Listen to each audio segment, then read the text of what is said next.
BJP सरकार को अपने सवालों से घेरते हुए हल्द्वानी विधायक सुमित हृदयेश ने कहा कि द्वेष की भावना के चलते हल्द्वानी शहर की दशा और दिशा खराब करने का कार्य बीजेपी सरकार की ओर से किया जा रहा है।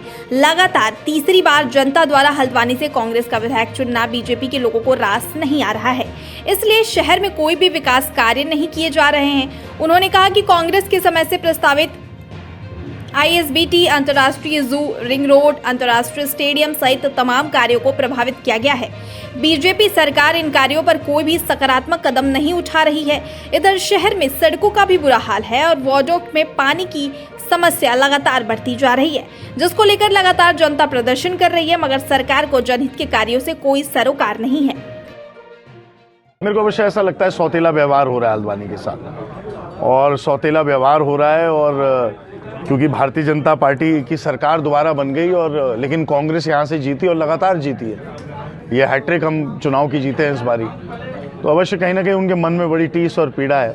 लेकिन इस पे जनता की जो समस्याएं हैं, क्योंकि वो कहते हैं सबका साथ सबका विकास, लेकिन करने में वो विफल हैं। तो जो बिजली, पानी, सड़क की व्यवस्थाएं, खेलकूद की व्यवस्थाएं, स्वास्थ्य की व्यवस्थाएं, वो चरमरा चुकी हैं। और विशेषतः पर्यटक जिस प्रकार से परेशान हो रहा है, 6-6 घंटे में नैनीताल पहुंच रहा है, 5-5 घंटे में मुक्तेश्वर पहुंच रहा है, ये बहुत पीड़ा का विषय है। और अवश्य इसका संज्ञान लेते हुए सरकार ने तुरंत ट्रैफिक प्लान्स की कार्रवाई करनी चाहिए, ISBT तुरंत बनाना चाहिए, रिंग रोड की जो घोषणा होती है रिंग रोड पे कार्य होना चाहिए।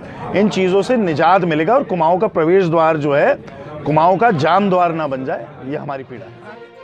विधायक सुमित हृदयेश ने कहा कि 2024 में होने वाले लोकसभा चुनाव को लेकर पूरे देश के साथ उत्तराखंड में भी कांग्रेस ने अपनी कमर कस ली है।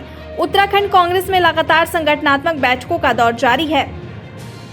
अब कांग्रेस पुरजोर तरीके से उत्तराखंड में बीजेपी शासन के दौरान उठे मुद्दों को लेकर बीजेपी को घेरने का कार्य करेगी और बीजेपी की असफलता को जनता के सामने ले जाने का कार्य करने वाली है, ताकि जनता के बीच में बीजेपी जो लगातार अपनी सफलता का भ्रामक प्रचार कर रही है उसका पर्दाफाश हो सके।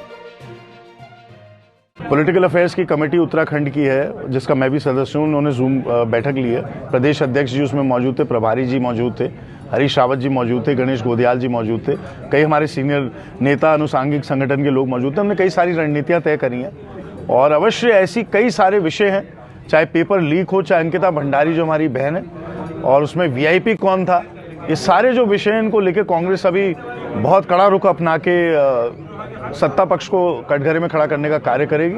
और हमारा भरोसा है कि जो जनता है इस बारी आशीर्वाद, चाहे अग्निवीर से जो त्रस्त है, महंगाई से जो परेशान है, भ्रष्टाचार, बेरोजगारी से परेशान है, वो सब हमारा साथ देंगे। पोस्टर होर्डिंग के अलावा देखिए विकास इनका कहीं नहीं दिख रहा है और पोस्टर होर्डिंग के अलावा कुछ भी नहीं हो रहा है। अभी देखिए जून का अंत आने वाला है, विधायक निधि तक रिलीज नहीं हुई है। सरकारी खजाना जो है, सरकारी खजाना ही खाली है। तो इनका वित्तीय नियोजन, विकास का प्रबंधन, सोच जो सारी है वो केवल धार्मिक उन्माद को फैलाने की है।